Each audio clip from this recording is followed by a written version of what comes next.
जानिए आखिर क्यों जाना पड़ा भगवान विष्णु को नागलोक।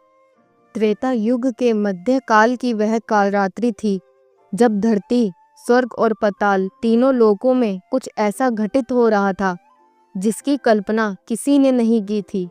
देवताओं के लोक में दिव्य ऊर्जा स्थिर हो रही थी, धरती पर ऋषि मुनि ध्यान से विचलित हो रहे थे और पाताल लोक की धरती कंपन से थर्रा रही थी। तीनों लोकों में एक अदृश्य कंपन फैल रहा था जो किसी सामान्य गति का परिणाम नहीं था। यह कोई रहस्यमयी शक्ति थी जो जाग उठी थी। ब्रह्मलोक में ब्रह्मा जी ध्यानस्थ थे, परंतु वह दिव्य संकेतों से विचलित हो उठे। उन्हें आभास हुआ कि कोई शक्ति त्रिलोक के संतुलन को चुनौती दे रही है। उन्होंने तत्काल भगवान विष्णु जी का स्मरण किया। ब्रह्मा जी के आवाहन पर क्षीर सागर की लहरों से प्रकाश की एक दिव्य रोशनी उठी और भगवान विष्णु प्रकट हुए। उनका स्वर गंभीर था, हे ब्रह्मा, मुझे ज्ञात है कि सृष्टि की गति असंतुलित हो रही है। विशेषकर पाताल लोक में एक विचित्र विकार उत्पन्न हो गया है। वहाँ की ऊर्जा असामान्य हो गई है और नागलोक के केंद्र में वो छिपा हुआ रहस्य पुनः जागृत हो चुका है। यही कारण है कि मुझे स्वयं पाताल लोक के सिंहासन तक जाना होगा। ब्रह्मा जी ने चिंतित स्वर में पूछा, प्रभु, क्या यह कोई असुर या राक्षसी शक्ति है जो जाग चुकी है? विष्णु जी ने उत्तर दिया, नहीं, यह शक्ति ना तो राक्षसी है ना ही दैविक। यह अनंत तत्व है। यह दिव्य चेतना जिसे मैंने स्वयं युगों पूर्व छिपा दिया था ताकि वह सृष्टि के चक्र में हस्तक्षेप ना करे, परंतु अब वह चेतना फिर से जाग उठी है। ब्रह्मा जी स्तब्ध रह गए।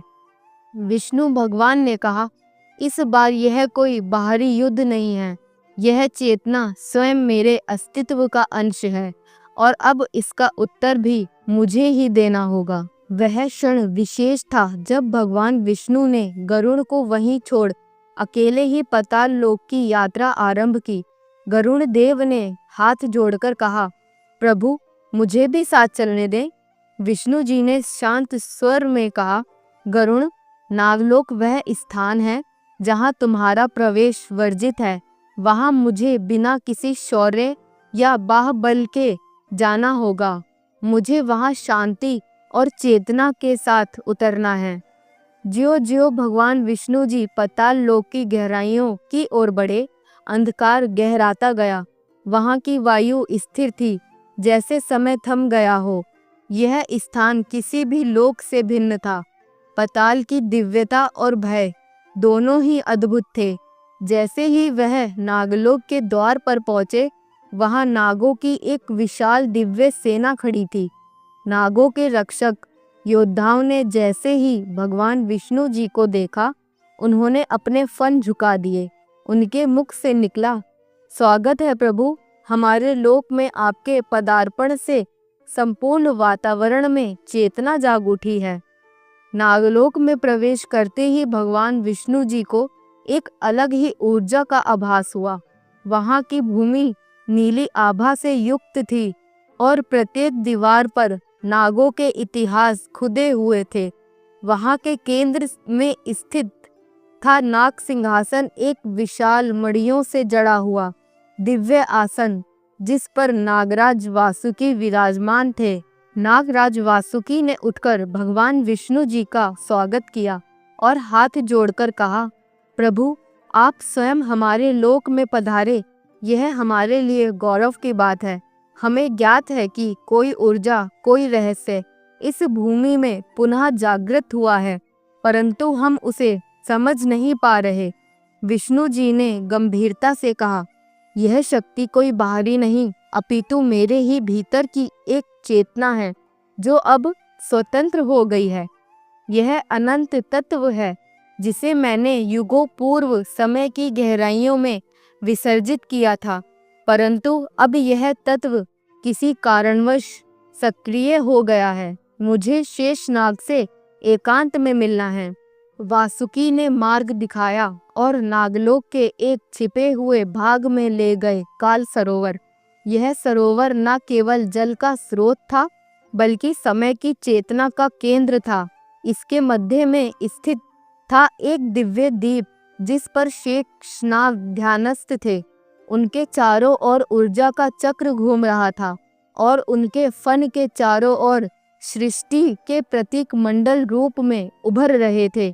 भगवान विष्णु जैसे ही उस द्वीप पर पहुंचे, शेषनाग ने नेत्र खोले और उनकी दृष्टि विष्णु जी से मिली। यह कोई साधारण भेंट नहीं थी, यह ब्रह्मांड की दो चेतनाओं का पुनर्मिलन था।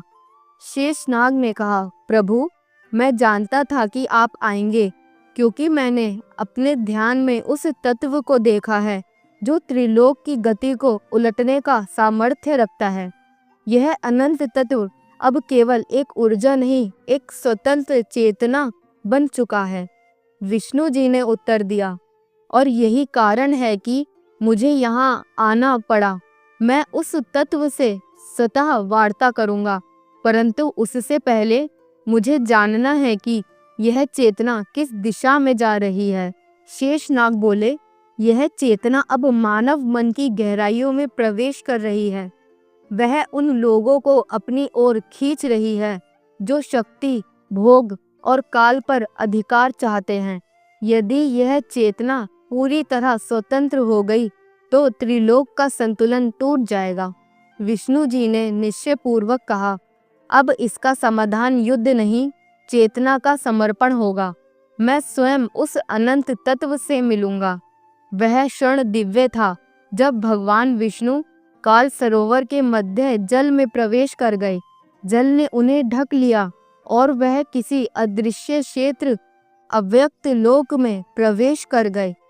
यह वह स्थान था जहाँ न जीवन था न मृत्यु, केवल चेतना का एकमात्र स्रोत था। वहाँ भगवान विष्णु जी के समक्ष एक बालक प्रकट हुआ, नीलवर्ण, तेजस्वी, जिसके नेत्र में ब्रह्मांड घूम रहा था। वह कोई और नहीं, अनंत तत्व था। उसने कहा, हे विष्णु, आपने मुझे समय में बांध दिया, परंतु मैं समय से परे हूँ।